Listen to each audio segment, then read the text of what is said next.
BRS మాజీ మంత్రి కేటీఆర్ పై కేంద్ర మంత్రి బండి సంజయ్ విమర్శలు గుప్పించారు. కేటీఆర్ చాలా అమాయకంగా నటిస్తున్నారని, ఆయన నటన చూసి ప్రజలు నవ్వుకుంటున్నారని అన్నారు. కేటీఆర్ కు తెలియకుండానే ఫోన్ ట్యాపింగ్ జరిగిందా అంటూ ప్రశ్నించారు. ఫోన్ ట్యాపింగ్, కాళేశ్వరం ప్రాజెక్టు కుంభకోణం అంశాలు అరెస్టులు జరుగుతాయని కాంగ్రెస్ నేతలు చెప్పారని, కానీ కాంగ్రెస్ హైకమాండ్ బీఆర్ఎస్ నేతలు కలవగానే కాళేశ్వరం స్కామ్ ఎటుపోయిందో అని ఎద్దేవా చేశారు. రాష్ట్రంలో ఇద్దరు సీఎంలు ఉన్నారని, ఒకరు రేవంత్ రెడ్డి, మరొకరు కేటీఆర్ అని అన్నారు.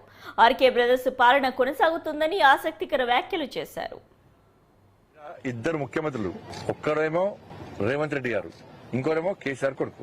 ఆర్కే బ్రదర్స్, నేను రేవంత్ రెడ్డి ఆర్ఎస్ బ్రదర్స్ ముఖ్యమంత్రులు అన్నమాట. నేను సవాల్ చేస్తున్నా, ఇలా చలో సంగారెడ్డి వేదికగా సవాల్ చేస్తున్నా.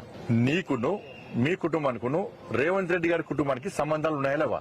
చలో నేను సవాల్ చేస్తాను. నువ్వు లేవని చెప్పి ప్రూవ్ చేస్తా. చలో నాకును రేవంత్ రెడ్డి గారి సంబంధాన్ని ప్రూవ్ చేయి, నేను రాజీనామా చేస్తా. రాజకీయాల నుంచి వెంటనే పక్క దొరుకుతాను, వెంటనే. చలో నేను సవాల్ చేస్తున్నా. చలో నీకును నీ కుటుంబానికిను రేవంత్ రెడ్డి కుటుంబానికి సంబంధాలు ఉన్నాయి, వ్యాపార పరంగా కూడా సంబంధాలు ఉన్నాయి అని నేను ప్రూవ్ చేస్తా. నువ్వు రాజకీయానికి పక్కన జరుగుతావా చెప్పు. దండుపాల ముట్టల కన్నా చిరిగి తెలంగాణ జోరి రాబా, చీమలు పెట్టిన పుట్టలు పాము జోరినట్టు తెలంగాణ ఆ కుటుంబం జోరింది, బతుకులు నాశనం చేసింది. చిన్న బతుకులు చేసిన మనల్ని. నేను సవాల్ చేస్తున్నా. చలో ఇప్పుడు నేను మీ కుటుంబానికి రేవంత్ రెడ్డి గారి కుటుంబానికి సంబంధాలు ఉన్నాయి, వ్యాపార సంబంధాలు ఉన్నాయి, నేను నిరూపిస్తా. మరి తెలంగాణలో ఆర్కే కుటుంబం నడుస్తుందా, మా కుటుంబం నడుస్తుందా? జాగ్రత్త కబ్జాలు చేయలే, పైరవులకు దూరం, కమిషన్లకు దూరం.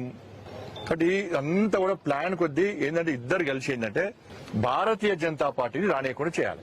ఇక్కడ కార్యకర్తలు చాలా అగ్రెసివ్ ముందుకు వస్తున్నారు, భారతీయ జనతా పార్టీ కార్యకర్తలు. కాబట్టి వీళ్ళని అడ్డుకోవాలంటే మనం కొట్టాడుకుంటూ కొట్టినట్టు నేను ఏడ్చినట్టు చేస్తా అన్నటువంటి పాలసీతోని ఇద్దరు కలిసి ఆడుతున్న